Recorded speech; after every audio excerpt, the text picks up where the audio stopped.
Papa, je t'appelle. Je sais, je suis déjà venu ici pour te chanter. J'ai besoin de toi. Chaque jour, je viens te parler de mes problèmes, mais tu n'es jamais fatigué. C'est toi le Dieu qui peut tout donner. C'est toi le tout-puissant. C'est toi le seul qui m'aime.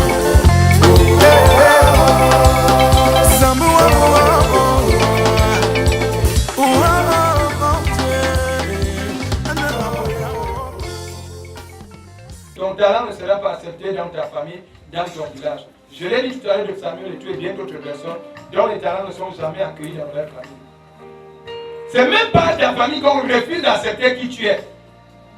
Ton vrai combat, le combat de ton talent, c'est dans ta famille. Le jour que tu réussis le combat de ta famille, c'est facile de t'exprimer dehors. Parce que ton problème, c'est chez toi. Parce que c'est chez toi qu'on est capable de te dire, mais dis mon coup, il me veille, il me voit. Et là, tu regardes comment dehors, on te traite comme un petit Dieu sur terre. C'est chez toi qu'on est capable de pouvoir le vacances. On le connaît, n'est-ce pas? On a grandi avec lui ici. C'est chez toi qu'on dit ça. Mais quelqu'un qui a bête, on l'a grandi où? Il me voit aussi comme il me voit là, non? Hein? Ça veut dire que ton talent dans ta famille, il serait difficile d'être accepté. Parce que les gens de ta famille qui t'ont vu grandir, pour qu'ils acceptent que tu es devenu l'homme ou la femme, là, c'est difficile. Les gens qui sont avec toi tous les jours, pour qu'ils acceptent que tu es celui-là qui peut parler et telle chose arrive, sera difficile.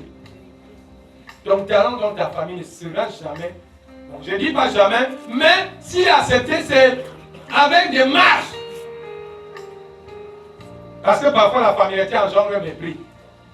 C'est le fait qu'on te connaisse, le fait qu'on te voit, c'est le fait.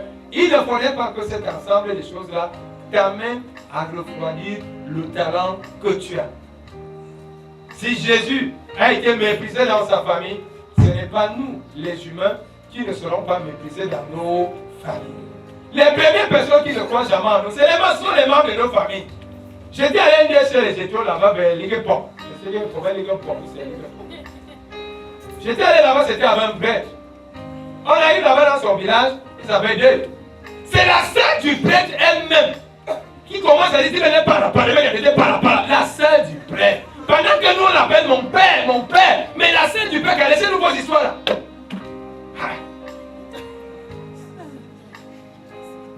La sœur, même père, même mère, pas que cousine.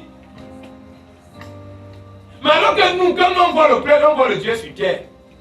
Mais c'est sa propre sœur et ses propres cousines, cousins du village, qui sabotent, qui dénigrent le titre de prêtre.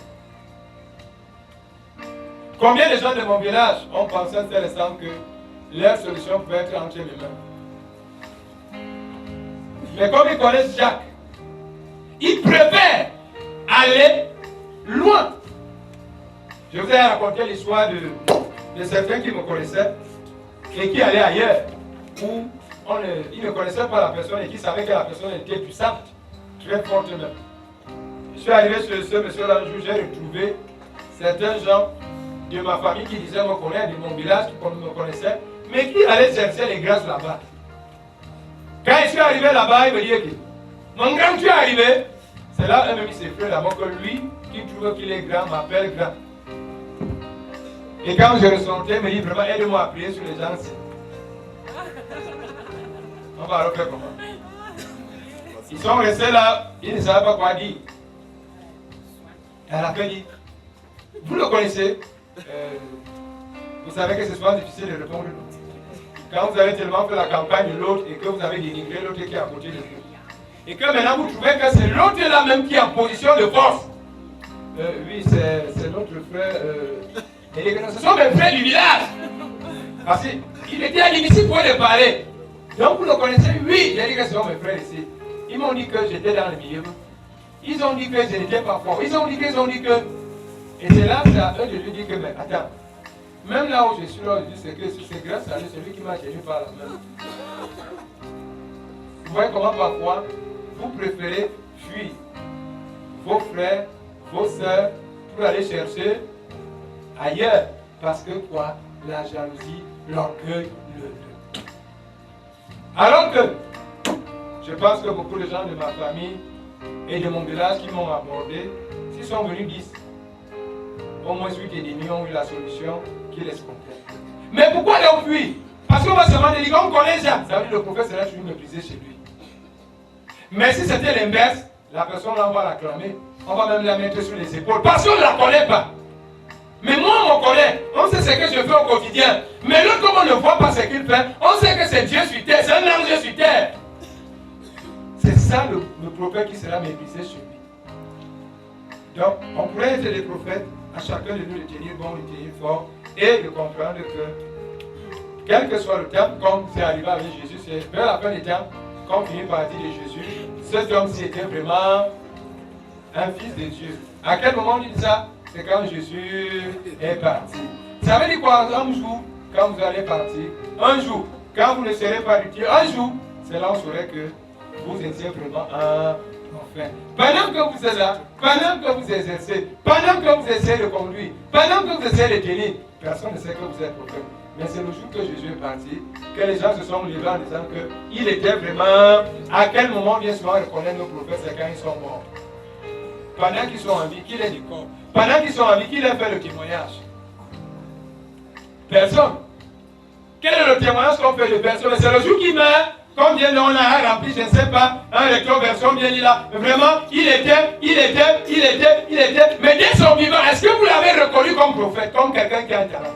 Est-ce que vous le reconnaissez comme quelqu'un qui fait quand même du bien, comme quelqu'un qui donne à manger, quelqu'un qui guérit, qui soigne, qui fait? Il n'est rien. Comparativement à ceux qui sont, mais c'est le jour qui meurt, comme pardon à sécher les herbes de fleurs, on a un long discours qu'on doit aller, nous, des amis, nous, des enfants, nous, des épouses, nous, des maris, nous voulons vraiment te dire merci pour tout ce que tu avais fait pour nous. Vraiment, tu vas laisser un vide. On ne sait même pas si le vide là sera comblé. Vraiment, ce que tu as fait, on ne sait pas. Mais il est encore là. Est-ce qu'on sait qu'un jour il va laisser le vide? Mais c'est le jour qu'on part, comme vient d'enlever les discours, vraiment, ton absence, ce vide là que tu nous laisses. On ne sait même pas. Oh Dieu. Il y a les dougourous qui sont là, qui arrêtent, qui ont le combler. Mais pendant qu'il était en vie, est-ce que vous l'avez reconnu comme quelqu'un qui faisait quand même quelque chose? Est-ce que vous avez reconnu qu'il avait quand même un talent au sein de votre famille? Est-ce que vous avez reconnu qu'il avait un talent au sein de votre village, au sein de votre communauté? Non, vous l'avez pris pour un moins que rien. Vous l'avez pris pour quelqu'un qui est inutile, pour quelqu'un qui est insignifiant, qui ne valait pas la peine. Oui, même le fou a un talent. Le jour que le fou la meurt, on sent souvent son absence. Tout le monde, d'une manière ou d'une autre, a un talent. Je ne cesserai jamais de te demander, car tu es mon seul pourvoyeur.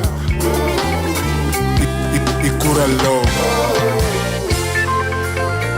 Azama Belingo, papa je t'appelle.